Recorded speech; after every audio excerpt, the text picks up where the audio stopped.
Listen, I identify as a growth hacker, right? Like that is something that I've always done and has gone back to even my agency days. When I started working on what is now content at scale, I just felt like the people doing this are content hackers.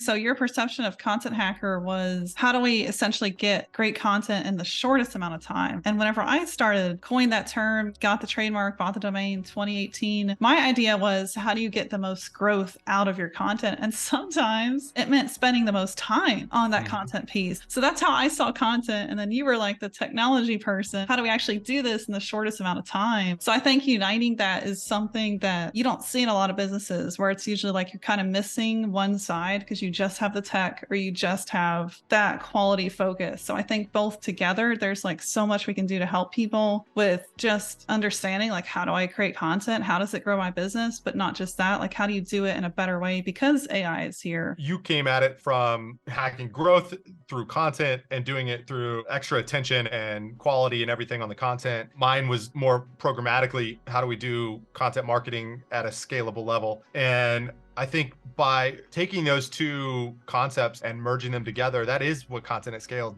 does. You were building out a brand around that. My thing was more so building a community around it where people could identify and associate themselves as content hackers, and therefore we'd have this resource almost versus trying to build like a personal brand around that. That was what it took obviously for us to come together. And but I think where it goes from here is really exciting. We're at a point where it was like, okay, we've grown this far in less than a year, we've done really well, right? I mean, we've got a 40 plus person team, and now we haven't had to go raise money, we're profitable, it's great. Now is like, okay, how do we take that next step, right? How do we ultimately become this $100 million a year type company? And so we had to think bigger. And, I think both of us working towards that goal together made a lot of sense. Russell Brunson actually said this.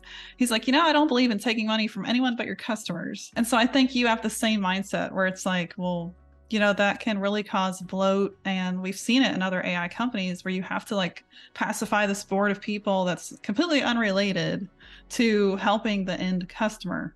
So I like that, while we're merging these brands together, you're not headed in that direction. So that focus doesn't get lost. If anything, it probably gets clearer because that's what you want and that's what I want for this company.